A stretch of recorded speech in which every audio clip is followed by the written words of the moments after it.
देखिए, जहाँ तक AIMIM की ताल्लुक़ है, हमारी पार्टी का सवाल है, तो हमारी पार्टी कभी बिखरी नहीं है।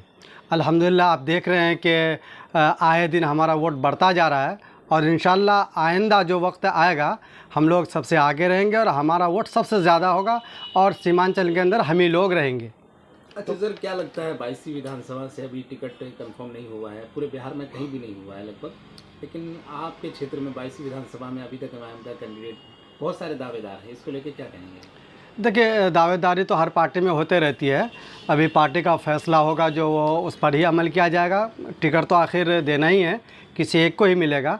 लेकिन जहाँ तक पार्टी के ताल्लुक़ है, पार्टी मजबूती से लड़ेगी और हत्तल इम्कान पार्टी जो है पूरी ताकत के साथ यहाँ पर विधानसभा निकालने की पूरी तैयारी के साथ विधानसभा निकालने की कोशिश करेगी। जिस तरह से आपकी पार्टी का विधायक भाग जाते हैं और फिर आप कह रहे हैं कि मेरी मजबूती पूरी दावेदारी के साथ है, तो कितनी दावेदारी आपकी सच्चाई है, आप बता सकते हैं? देखिए, आप देख सकते हैं कि जैसे कि हमारे विधायक अभी भागे, इससे पहले आपने लोकसभा इलेक्शन देखा होगा कि हम लोगों ने 82 में केवल 29,000 वोट लेकर के आए।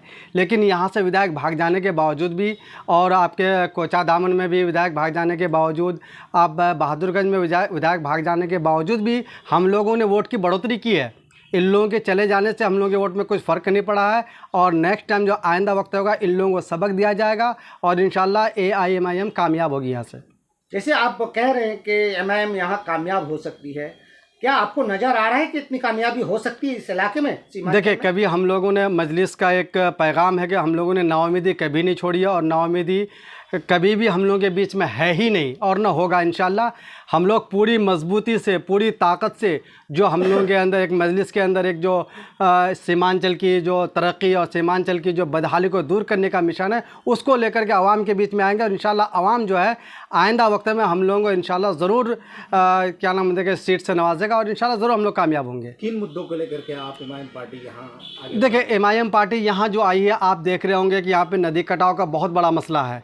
यहाँ के विधायक जीते हुए जो हमारे MP सांसद होते हैं वो लोग जीतते हैं और जीत के जाकर के वो लोग आराम से सो जाते हैं। लेकिन मजलिस का जो एक पैगाम है कि आप सीमांचल की बदहाली को दूर कीजिए। आप अख्तर ईमान साहब को देख रहे होंगे कि हारने के बाद भी वो आपको हर जगह पर हर मुसीबत में खड़े नज़र आ रहे होंगे और वो ये एक लड़ाई लड़ रहे हैं, जो एक मजलिस का जो एक लड़ाई है वो लड़ रहे हैं और पूरी ताकत से उस लड़ाई को हम लोग लड़ते जा रहे हैं और लड़ेंगे इंशाल्लाह। जैसे कह रहे हैं, लोग कह रहे हैं कि सिर्फ गुलाबी उर्दू से हम लोग काम चला रहे हैं, तो ये गुलाबी उर्दू है क्या? और सीमांचल में उर्दू की अच्छी खासी पकड़ है और लोग इस गुलाबी उर्दू के नाम दिया जा रहा है। ये लोग मैं समझता हूँ कि अंग्रेज़ के छूटे हुए ये लोग रह गए, जो अंग्रेज़ छोड़ के चले गए थे वही लोग हैं, वरना तो उर्दू जो हमारी ज़बान है उस ज़बान के बारे में हम गुलाबी उर्दू कैसे बोल सकते हैं? फ़ख्र होता है जब अख्तर ईमान साहब एक उर्दू अल्फाज से लोगों को ख़िताब करते हैं या असम्बली के अंदर बोलते हैं, तो ये फ़ख्र होना चाहिए, गर्व होना चाहिए कि उर्दू को अगर कोई ज़िंदा रख रहा है तो अख्तर ईमान साहब है। जो लोग गुलाबी उर्दू बोलते हैं, मैं समझता हूँ वो लोग अंग्रेज़ के छूटे हुए औलाद हैं। सीमांचल में रोड का हाल ठीक नहीं है, बहुत ज़्यादा खस्ता हाल है, ख़ासतौर पर 22 अमर क्षेत्र में रोड का बहुत ज़्यादा खस्ता हाल है। कौन जिम्मेदार है? देखिए, इसके ज़िम्मेदार जो विधायक रह रहे हैं या जो लोग सरकार बनाने की बात करते हैं वो लोग हैं पूरे ज़िम्मेदार कि यहाँ से जीतने और जीतने के बाद न रोड का ख्याल रखते हैं, न नदी कटाव का ख्याल रखते हैं, न किसी भी आप देख सकते हैं कि सीमांचल कितना बदहाल है। किसी को आप असम्बली के अंदर आवाज़ उठाते हुए नहीं नज़र आ रहे होंगे। अगर इलेक्शन का वक्त आएगा तो हमें वोट दो और हमको जिताओ, बस इसके अलावा कोई दूसरी बात नहीं होती, विकास की बात नहीं होती है।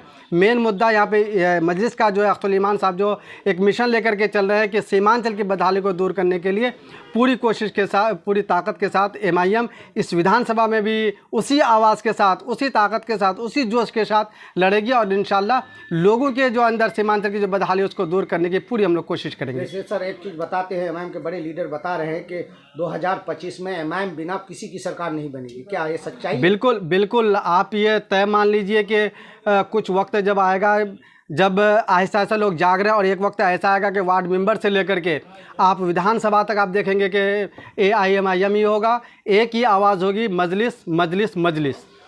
जी सर, ये मतलब पूरे बिहार में चुनाव लड़ेंगे आप लोग, और जिस तरह मतलब अभी आप लोगों ने किशनगंज लोकसभा चुनाव हारा, उसके बाद क्या लगता है आपका रेशियो बढ़ रहा है विधानसभा को लेकर के या फिर घट रहा है? देखिए आवाम बिल्कुल समझ रही है कि अख्तर अली ईमान साहब दूसरा लोकसभा हार चुके, उसके बावजूद भी आप देख रहे होंगे कि उसकी तैयारी, उसका मिशन, उसका मकसद, उसका जो टारगेट है कि सीमांचल की तरक्की, वो पीछे नहीं हटे। तो आवाम अब इस चीज़ को समझ रही है कि जो जिन लोगों को हम जिता रहे हैं वो जीत करके जा करके एसी में बैठ जाते हैं, दिल्ली में बैठ जाते हैं, लेकिन अख्तर अली ईमान को हम लोग नहीं समझ पा रहे हैं। उसको हराने के बावजूद भी वो हमारे बीच में रहते हैं, हमारे दर्द को, हमारे मसाइल को वो विधानसभा में उठाते हैं और वो हर दुख मुसीबत में खड़े रहते हैं और सीमांचल की तरक्की की बात करते हैं। खाड़ी पुल का मसला कहा जाता है, कुछ लोगों का कहना है कि अब तक खाड़ी पुल मुकम्मल नहीं हुआ है, कौन जिम्मेदार है? बिल्कुल खाड़ी पुल की जिम्मेदार बिहार सरकार है।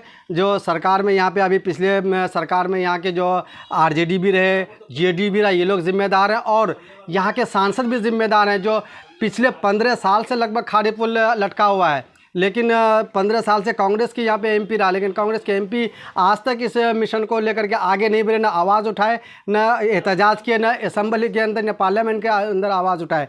तो जहाँ तक मैं समझता हूँ कि ये कमी जो पिछले लोगों के जो सरकार में रही और जो विधायक और यहाँ के जो एमएलए एमपी रहे हैं उनकी कमी है। अच्छा, इसके बावजूद भी उसको जिताया गया है, तो खाड़ी पुल से लोगों को क्या ज़रूरत है?